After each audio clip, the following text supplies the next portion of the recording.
Well, as you all know, the world has been going through a financial and economic crisis. For an economist, this is an exciting period for two reasons. One, economics is always called the dismal science, and we've had never had an opportunity to be quite as dismal as we have been in the last year. And towards the end of my talk, I'll share some of my dismal prospects for the future.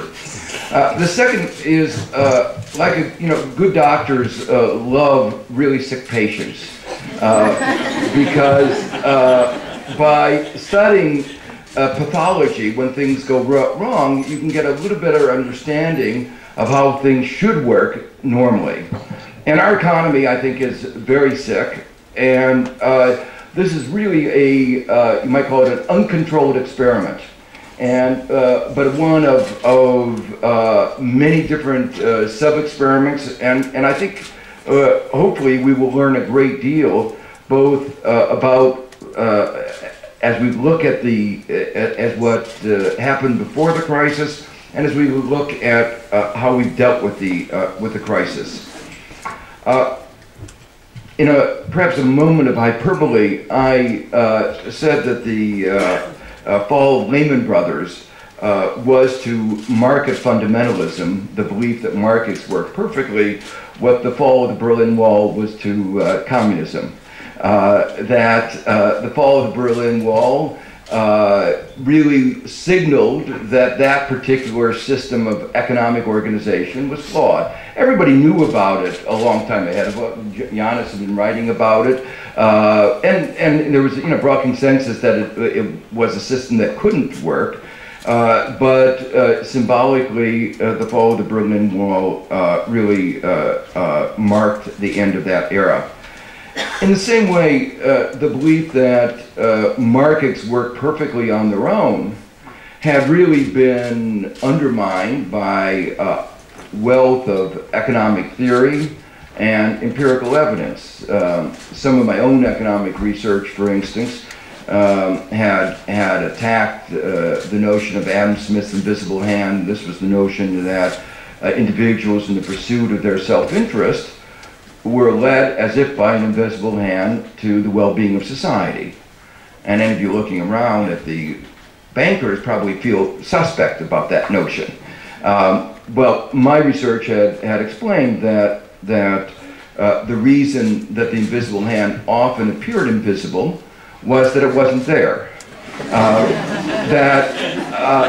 In fact, the underlying hypotheses, the underlying results were not in general true whenever there was imperfect, asymmetric information or imperfect risk markets, which is always. So in spite of this wealth of theory and a considerable amount of empirical evidence, the doctrines on that markets, what I call, just summarize, market fundamentalism, neoliberalism, the markets will work on their own, had gained a lot of prevalence around the world, particularly beginning in Thatcher, Reagan in the United States and the UK.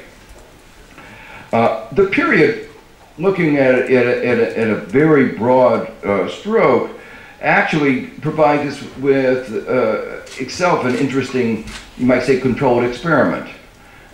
Because we had good regulatory systems, pretty good regulatory, not perfect, in the period after the Great Depression, and those continued until after World War II. And then beginning in the late 70s, early 80s, we began to strip those away. And looking at that just in a very broad stroke of history, lots of things going on, and I'll come back to talk about the difficulties of interpretation. But the quarter century after World War II is the only quarter century in the history of capitalism in which there were almost no banking and financial crises, only one in the world. On the other hand, the 30 years of neoliberalism and 30 years of deregulation has had over 100 crises. So while this is a big event for the United States, because we haven't had them for a few years, since 1991-92, when we had an S&L crisis. The world has had lots of financial and economic crises in the era of deregulation. While it's a terrible thing for these countries, it's actually a good thing for social sciences, because we have a wealth of data to try to understand what are some of the factors that contribute to and cause crises. Looking at it from this perspective, the current crisis is in many ways boring. It is just very similar to a lot of crises that we've had over and over again.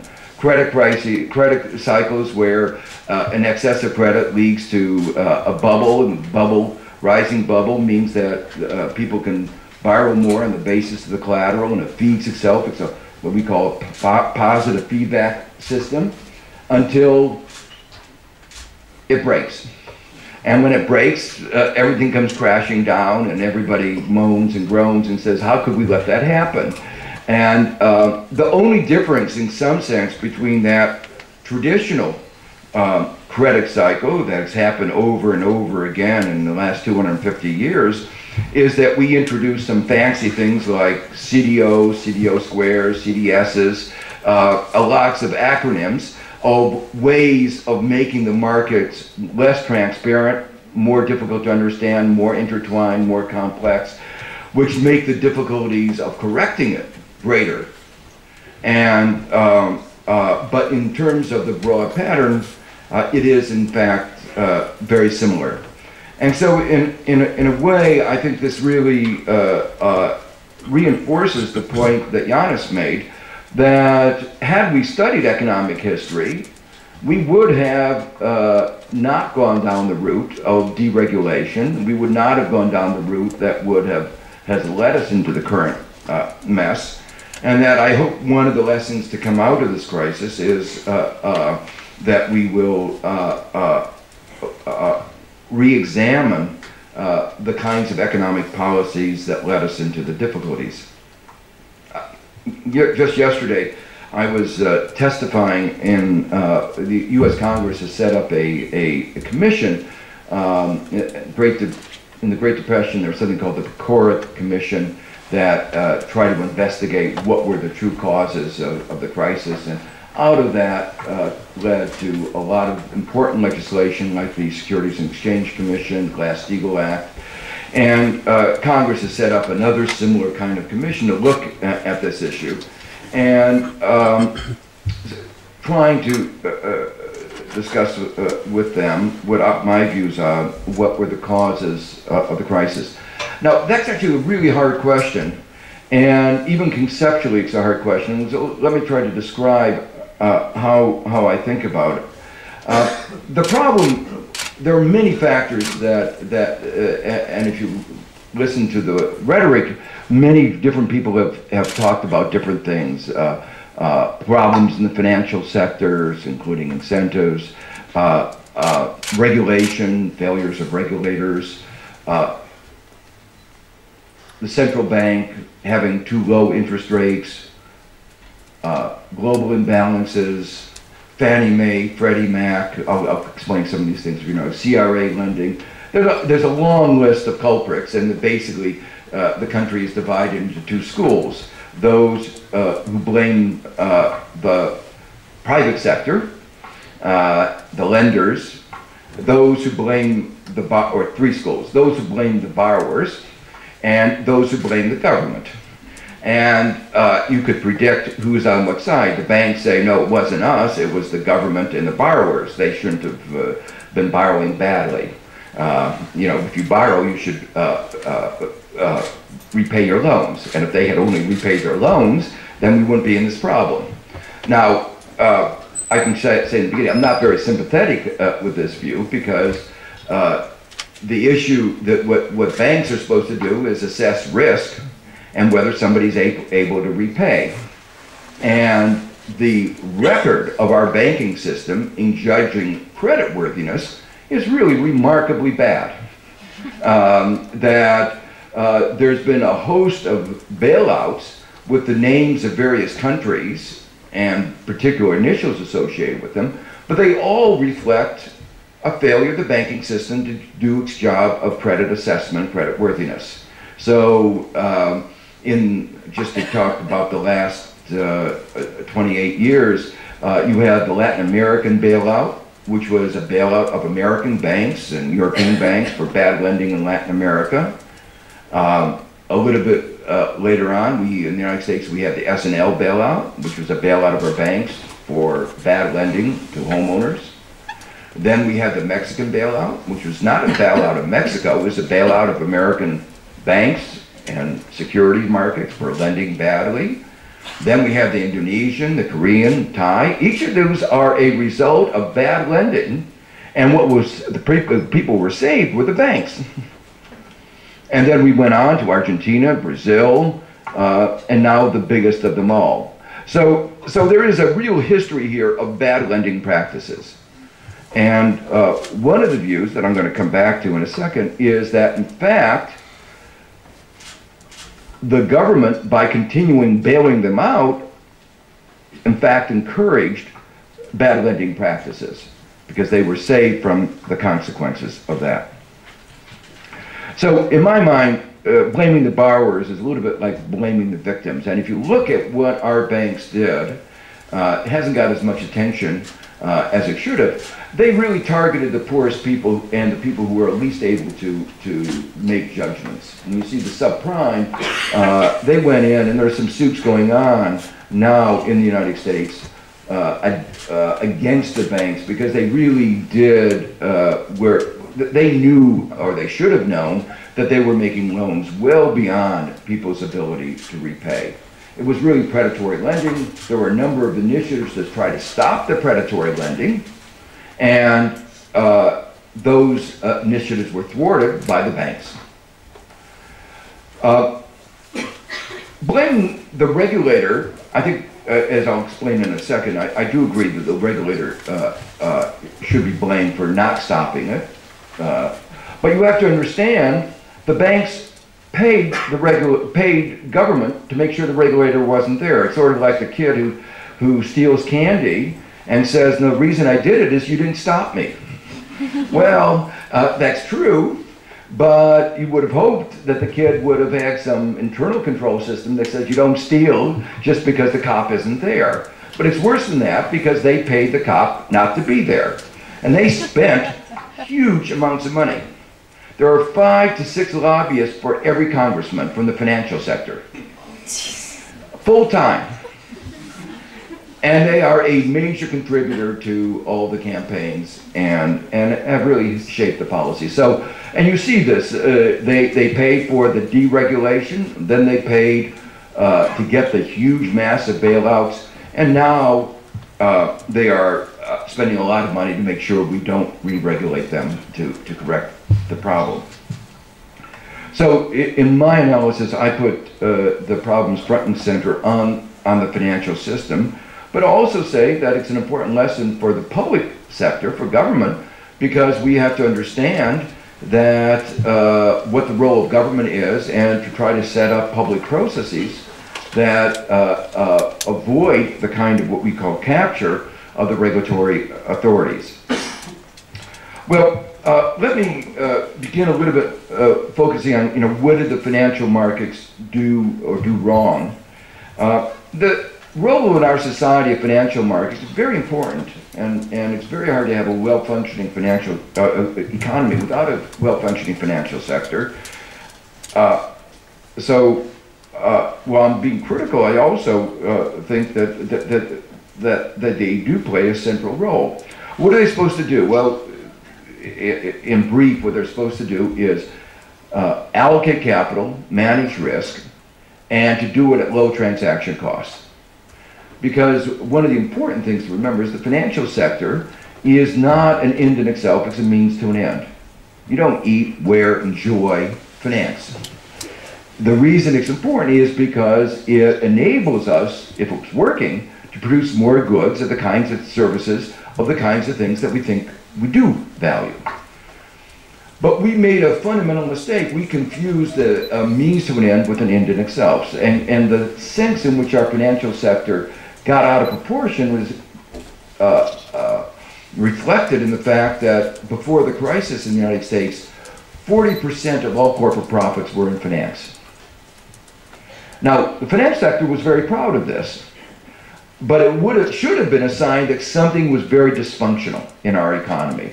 When 40% of an economy's profit is absorbed in transactions costs, and that's what finance is. It's a part of the transaction cost of making our economy function.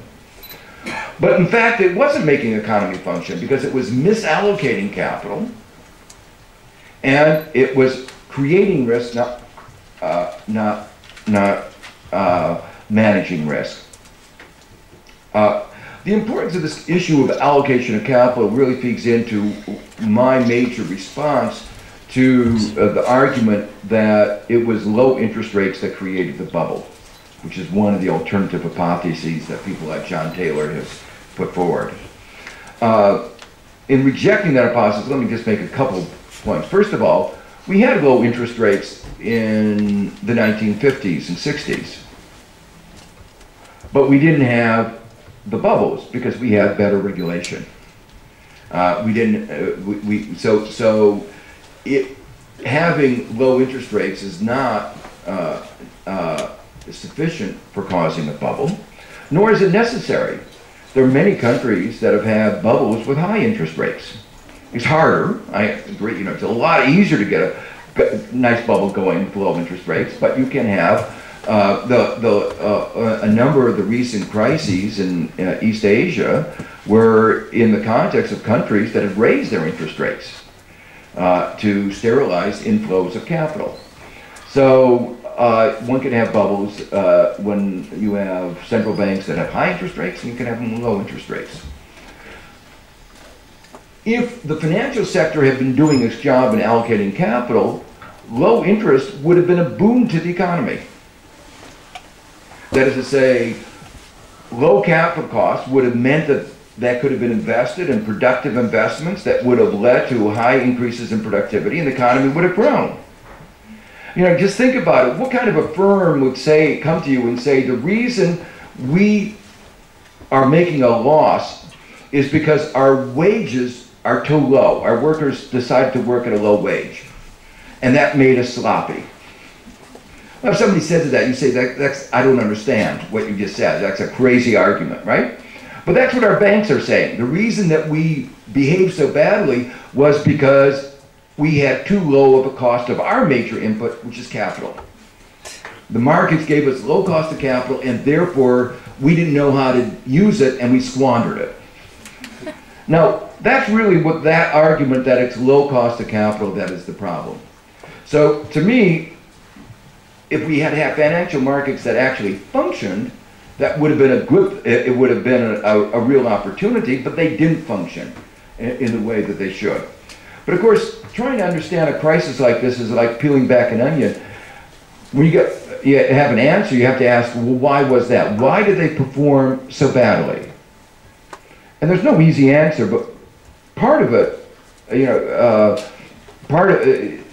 the economist's natural answer is to think about incentives. It's one thing economists, I think, do agree on. Incentives matter. And there were very bad incentives in the financial sector, both at the organizational level and at the individual level. At the organizational level, we allowed banks to grow too big to fail. Why is that too big to fail a big issue? Because if you're too big to fail, if you gamble and you win, you get to walk home with the profits. If you lose, the government picks up the losses. So it creates an asymmetry that encourages risk-taking. We've understood that for a long time. And the repeal of Glass-Steagall in the United States, which was a law that separated the investment banks and the commercial banks, led to a huge increase in the concentration of banking in the United States, at the same time that it reduced the regulatory oversight and created a culture of risk-taking in the commercial banks and opened up a whole set of opportunities for conflicts of interest. So it enhanced another set of bad incentives. To too big to fail has become worse. I'm not going to have too much time to talk about where we are, but as I go along, I'll talk a little bit about where we are. As a result of the way the U.S. and some other countries have managed the crisis, I'm talking mostly now from the perspective of the U.S., what we have is a more concentrated banking system. So we have the problems of too big to fail have become worse. But worse than that, both the Bush and the Obama administration have introduced a new concept that never had any role in economics before. I don't think it still should. But they have really, in a sense, waged a war on capitalism. They haven't called it that, because they have said these banks are too big to be resolved. So the concept of too big to fail says if you have a problem, the government comes in, but the shareholders and bondholders may lose value. But what they did in Citibank and a number of the other rescues is to save the bondholders and the shareholders. And in that case, there's no market discipline. It's what I call air socks capitalism, where you socialize the losses and you privatize gains. And that's a perverse incentive structure. And so in some sense, we've gone from too big to fail to too intertwined and too big to be resolved. And this new model, I think, is extraordinarily dangerous, and actually nothing adequate is being done about it. So that's at the, you might say, organizational level. At the individual level, the level of the individual manager, the problem was that a very large number of them had these, perverse incentives where they were short-sighted and they were asymmetric. So they shared in the gain, but they didn't have to share in the losses. And so these incentive structures were designed to encourage excessive risk-taking and short-sighted behavior. In a way, I was worried before the crisis because standard economic theory said there should be a problem in the financial sector. We had given incentive structures that should lead to bad behavior. I thought it was leading to bad behavior. I saw the bubble, but we didn't see all the consequences. So for me, in terms of economic theory, the crisis has been a big relief. It does show that economic theory does have something to say, and that if you give people really bad incentives, they really do behave badly.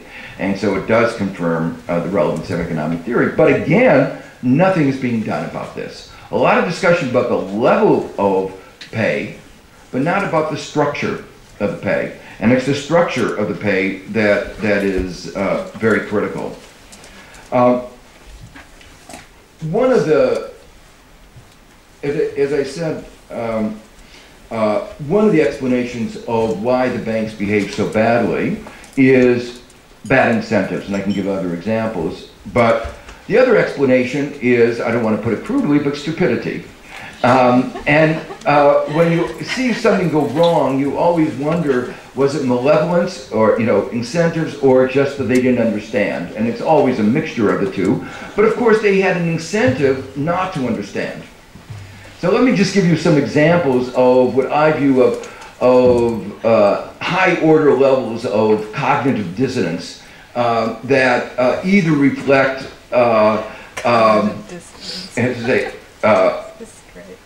they should have taken better courses, or that they had an incentive not to listen. I'll give you a couple examples of this.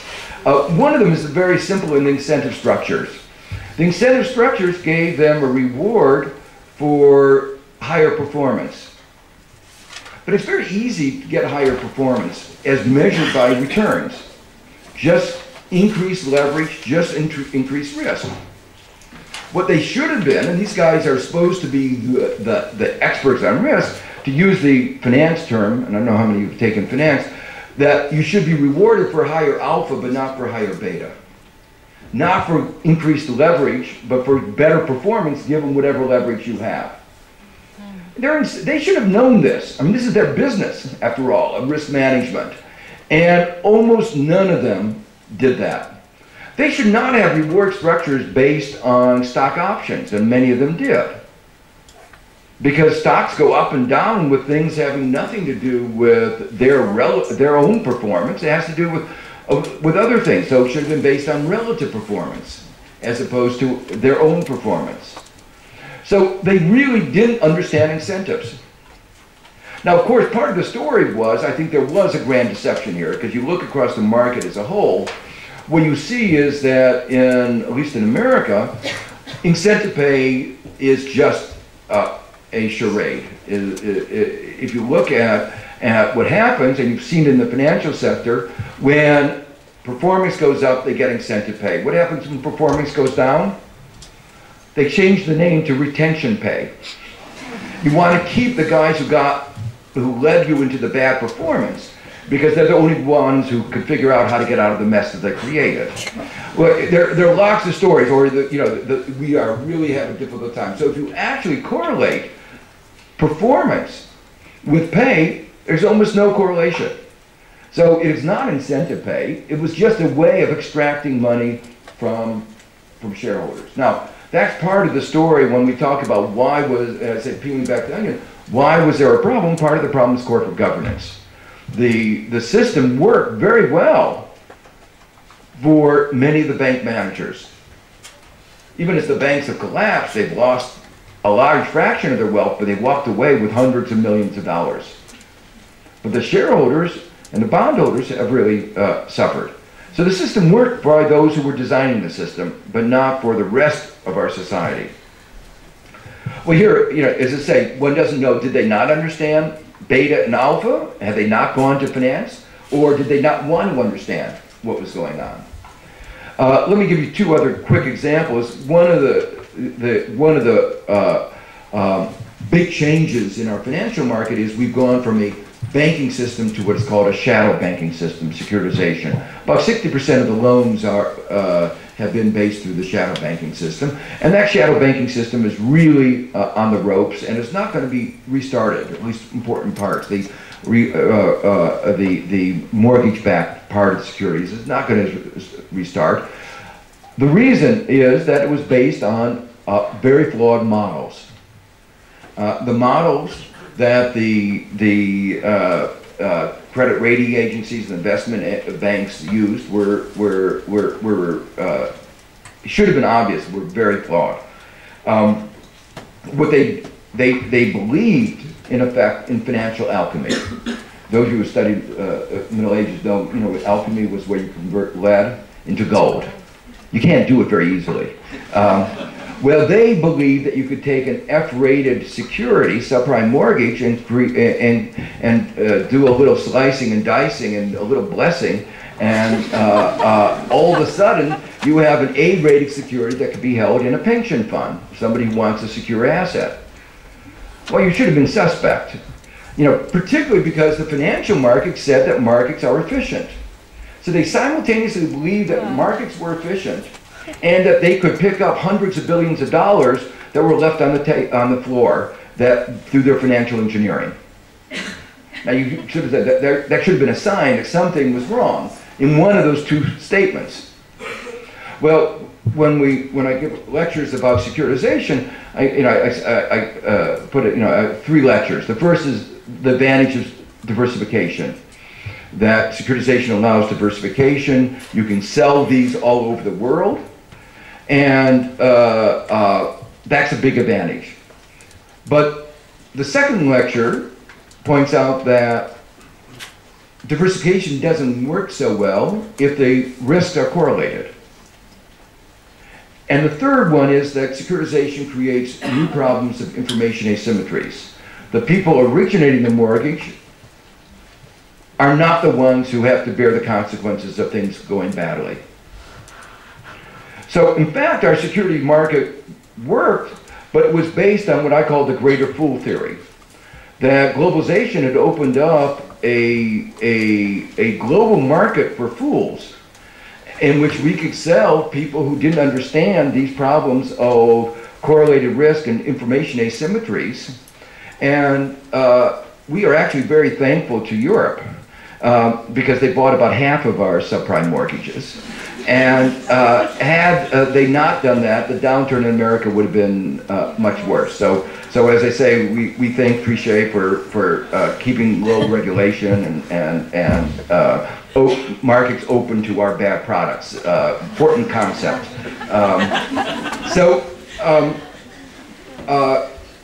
But all of this was in a way foreseeable. In fact, I don't want to brag too much, but at the beginning of the era of securitization, I wrote a paper in 1990 in which I said this is all going to end in tears, that in fact the market was going to underestimate the importance of correlations and the probability of price declines, which of course was exactly what happened. And the reason that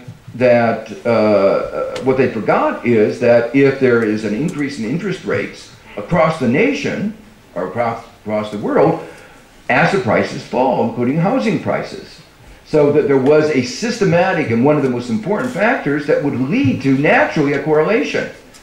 And any economist would talk about this kind, or an economic downturn. So it was obvious, but when these so-called financial wizards created their models, they looked at data for 3 or 4 years.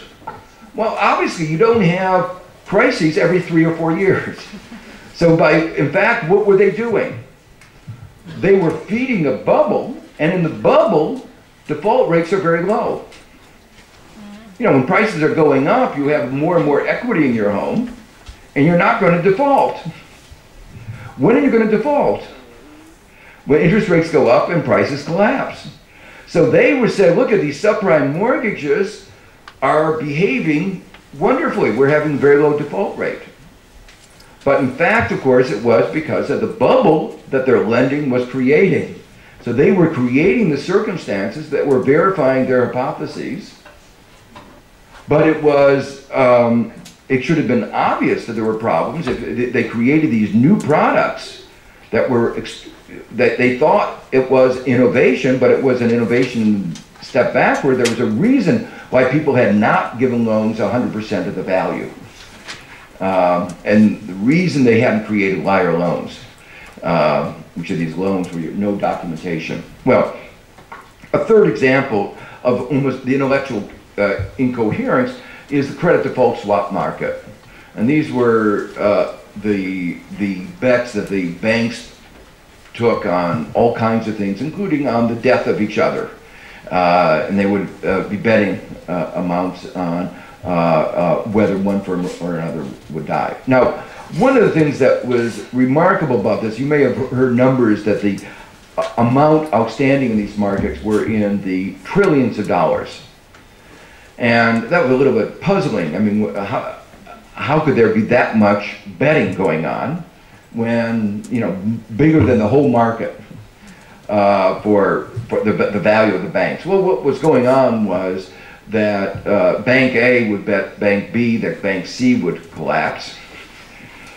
And then next day they changed their mind, and rather than cancel the bet, which would be the natural thing to do, Bank B would bet A that C would collapse, and those two would net out.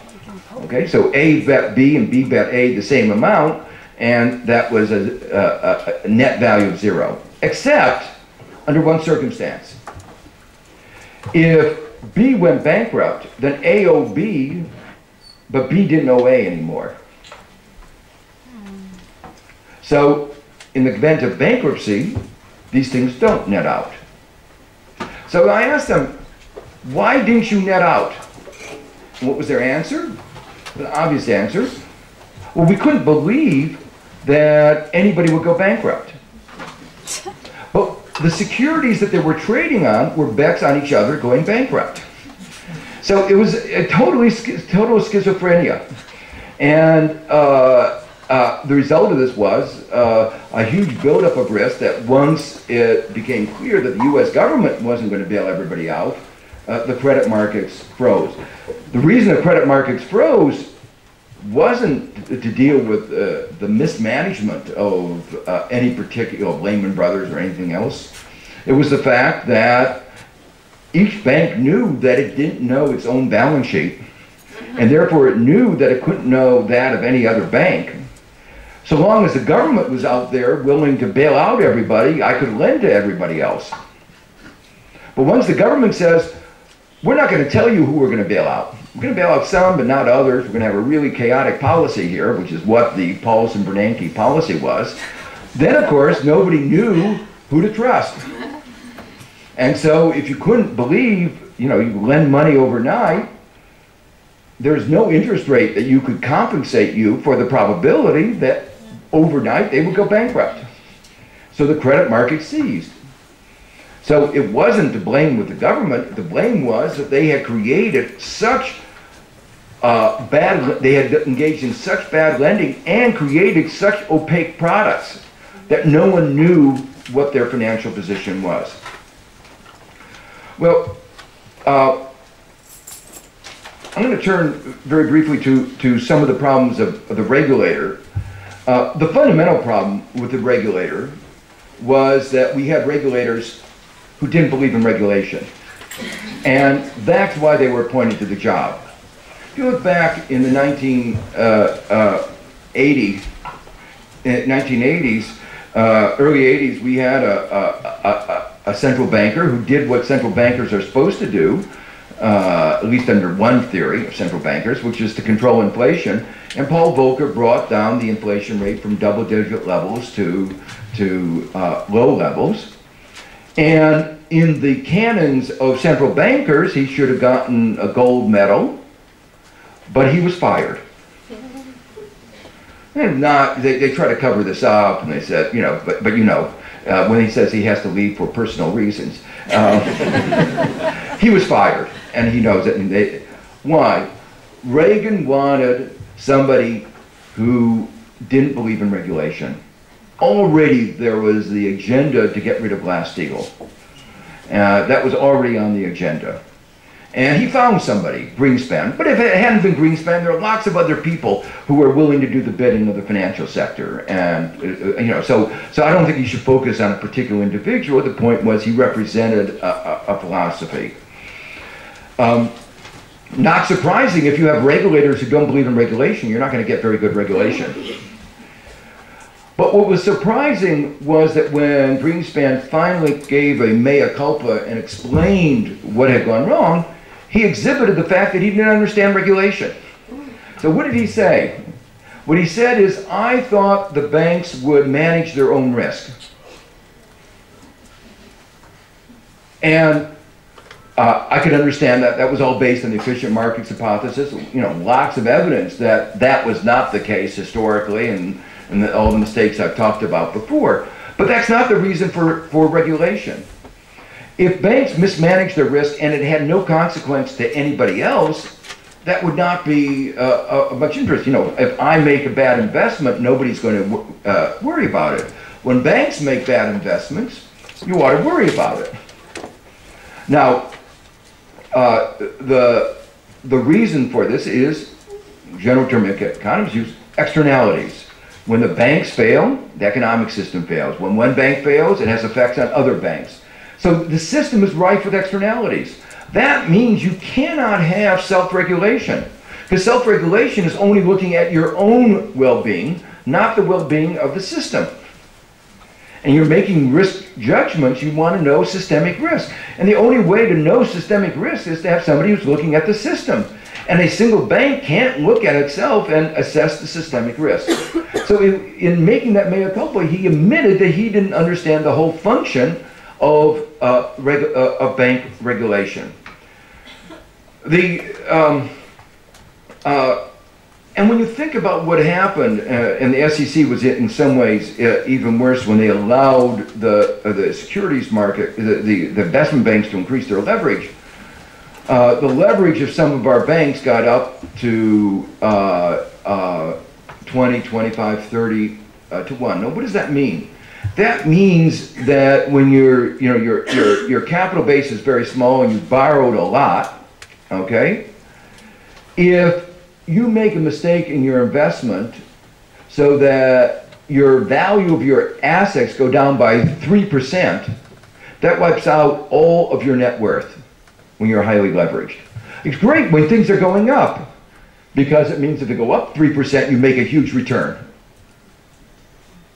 And they only thought of a world in which things could go up. But real estate prices, for instance, have gone down in parts of the United States by 50%. On average, it's about 30%. Well, if you have a leverage of 30 to 1, you're wiped out multiple. So you could be wiped out, you put more capital, you wiped out, you put more capital. That's why, look at where our financial system is, it's still on the ropes. The strategy that we're doing, we've given a lot of money, the strategy that we're doing is to have the banks recapitalize themselves, because the way we gave money to the banks was didn't do what it was supposed to do. It was supposed to start lending. It hasn't done that. Lending this year is markedly lower than it was a year ago. They took a lot of the money and paid out in bonuses and dividends. That wasn't what it was supposed to be used for. When we gave capital to the banks, we got back preferred shares. The fortunate thing is that, you know, when Paulson went to Congress and asked for $700 billion, he asked for a blank check. You know, I sort of, having been the chief economist of the World Bank, I sort of saw this whole thing in the context of, you might say, a banana republic. That was the sort of thing that you would see all the time. Government coming in the midst of the chaos, you knew that there was about to be grand theft.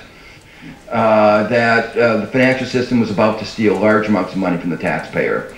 And when he gave a 3-page bill with no judicial oversight, no congressional oversight, you knew, you reinforced one's belief that this was the beginning of a grand larceny. Well, he would say, no, we just had to do things very quickly, and we didn't have a staff to write a bill that was longer than 3 pages or something like that. Well, the good thing that came out of it is that they did write a bill with congressional oversight, and what we saw was what we had predicted. When we gave them money, we got back preferred shares, but on average, we got 67 cents on the dollar back. And on the more recent deals, we've been getting back about 25 cents on the dollar. And the result of this is, you know, the financial, deficit hawks in the financial community went on vacation from roughly August 2008 until March 2009, when they got all the money that they could get. Then they came back from vacation and said, deficit, debt, can't do any more money. Now there's no more money, and we're having a hidden, non-transparent recapitalization of the banks. And the way we're doing it is we're lending them money at 0 interest rate through the Fed and allowing them to gamble that money.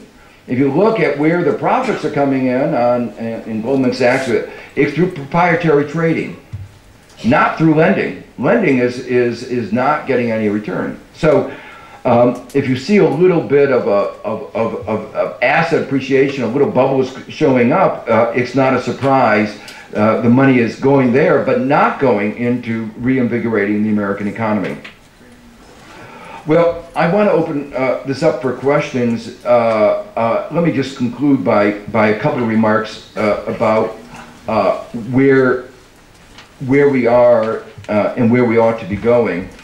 There have been a little discussion of green shoots, and my own view is that this is a misinterpretation of, or a confusion of what is going on. This crisis involves 3 simultaneous, you might say, events, but interrelated.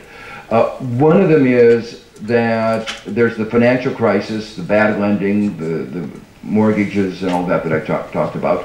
The second is the more fundamental economic story that I'm going to come to in a second. And the third is in the aftermath of the financial collapse and all the anxiety that was associated with that, there was large amounts of inventory decumulation and overshooting. So what's happening now is that people are rebuilding their inventories or stop decumulating their inventories, and that process has meant that the precipice that we were going down has been arrested, and we're now in a limited recovery. the technical definition of economists is that a recession is 2 or more quarters of negative growth. We're going to have in the United States probably over 3% growth, the average for the third and fourth quarters, but it's not likely to be sustained. So the best way is what George Soros sometimes calls the inverted square root sign, with a lot of wiggles on the bottom. So we're bouncing back, but we're not going back. We're not getting out of the recession. For most individuals, what does a recession mean? And for you can't get a job. And for businesses, what does a recession mean? They can't sell everything that they can produce. And in those terms, we're still in a deep recession, and in the United States, likely to be in a recession for, I would say, an extended period of time. The reason for this is very simple. What had sustained the U.S. economy, and to a very large extent the global economy before the crisis, was this housing bubble. The housing bubble allowed a consumption boom. Savings rate in the United States fell to 0. It's not sustainable. It's now gone up to 4.5%, 5%, likely to continue.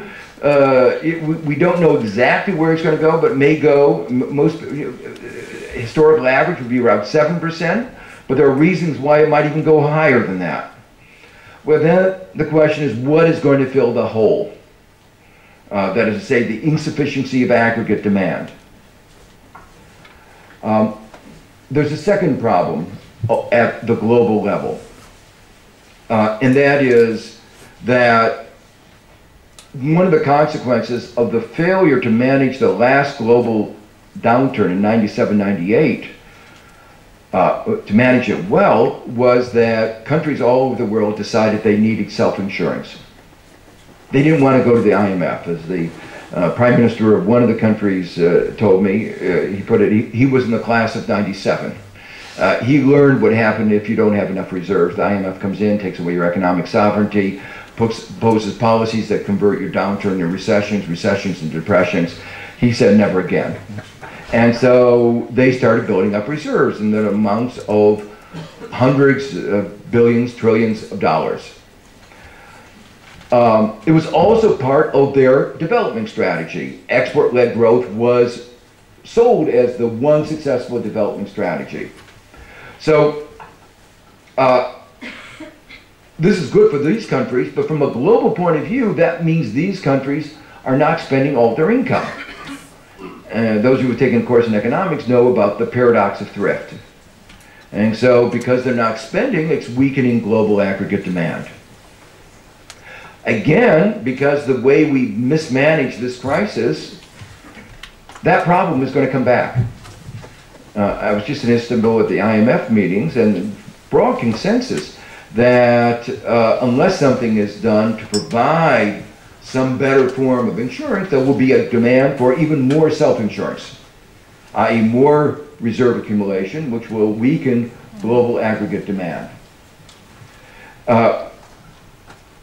One of the recommendations of the UN Commission that I had was that we need a global reserve system, new global reserve system, and the idea has gotten some currency because the largest holder of reserves, China, has said it's interested in the idea.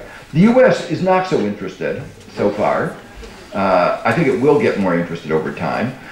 So far it likes the idea of being able to borrow at 0 interest rates. And I think all of us would enjoy that.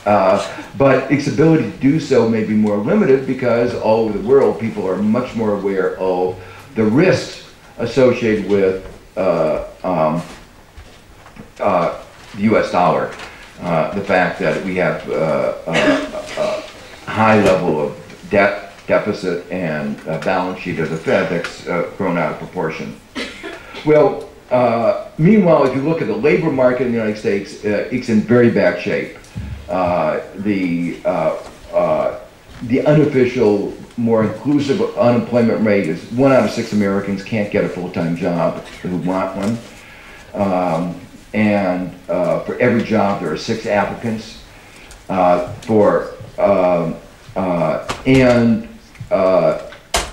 there is, in 2010, 2011, prospects for growth being fast enough to create the new jobs is very dismal.